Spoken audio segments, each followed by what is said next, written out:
Hello and welcome to Steven Answers Questions, Episode 2. I don't know why I did that and I apologize.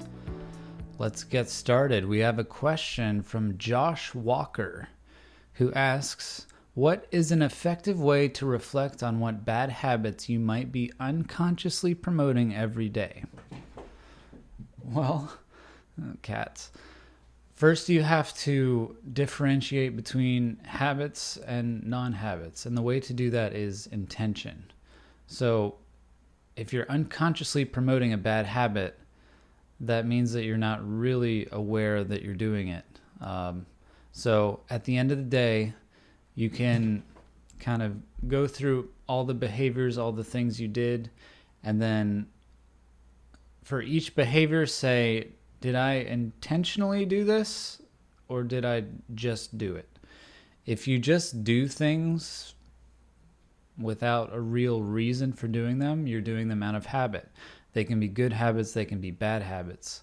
So to answer your question, an effective way to reflect on what bad habits you might be unconsciously promoting is every night just run through your behaviors like that and see if you can identify what behaviors you're doing unconsciously and if you would like to continue doing them unconsciously or not.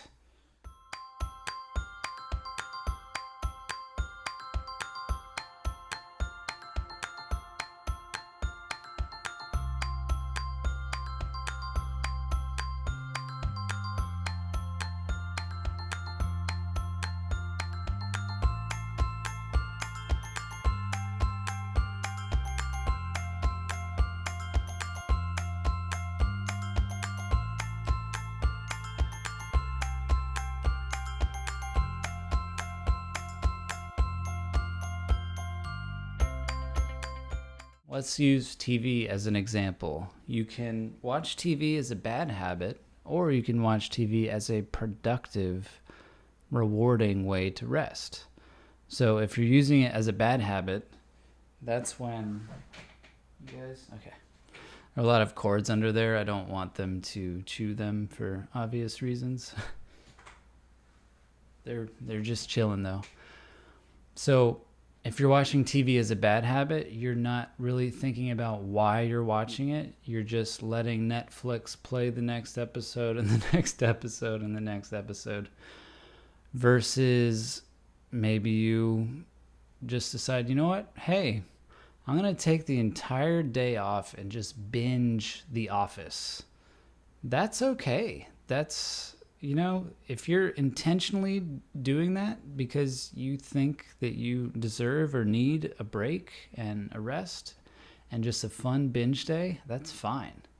But if you're doing it mindlessly just to burn time or just because you don't have anything else to do, then that's more of the bad habit category, and that will be more likely to develop into a worse habit.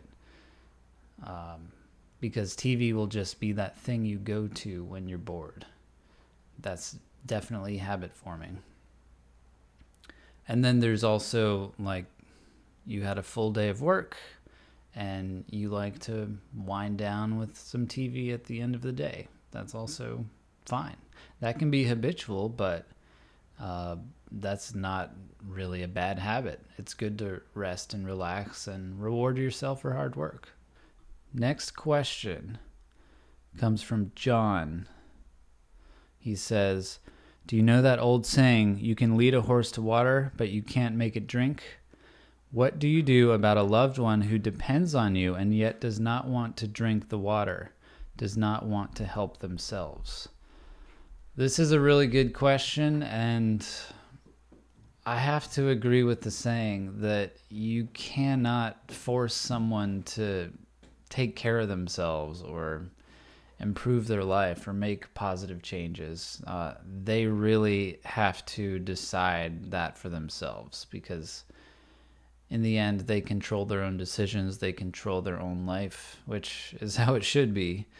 So really the only thing you can do is encourage them. And that's not a completely helpless proposition.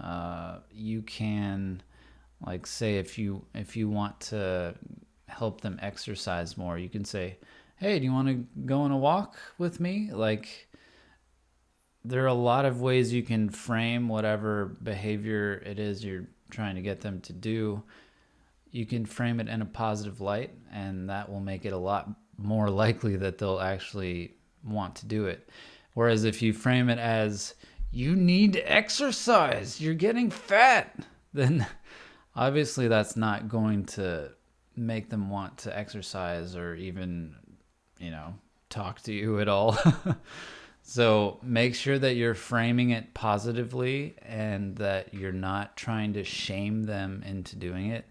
Be very careful with shame. It is a highly destructive tool that people use on themselves and others trying to do the right thing, but it's not a good approach. So just try. You're not allowed up there, Frodo.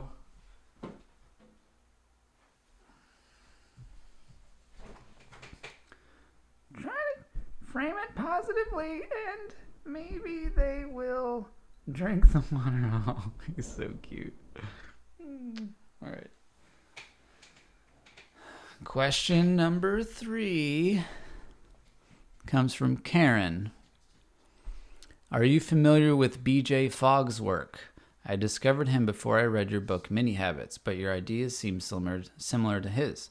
Now that his book is finally out, I don't want to spend the time and money to read it if it's basically the same as Mini Habits. What's your opinion? Worth a look, or same old, same old? I am familiar with B.J.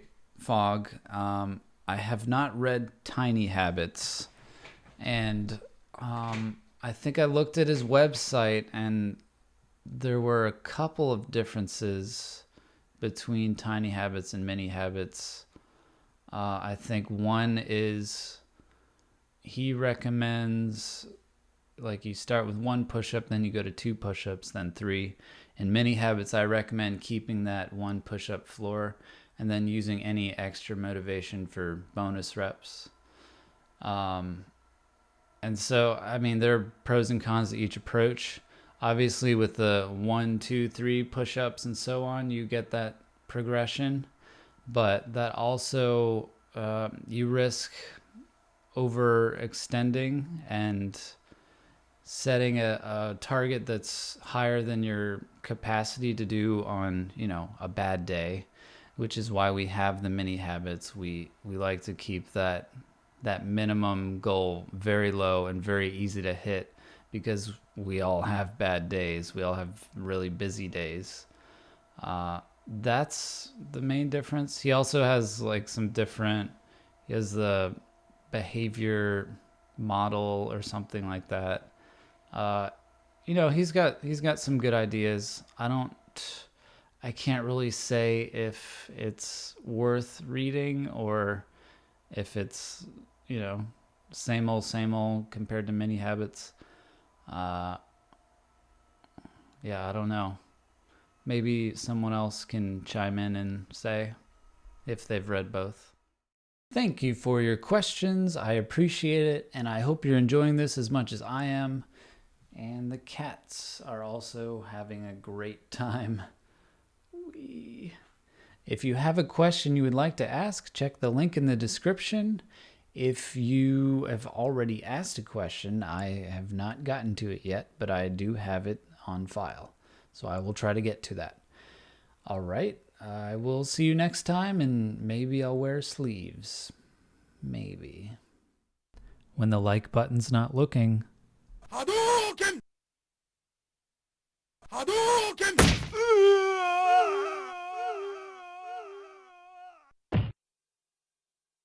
You win. Perfect.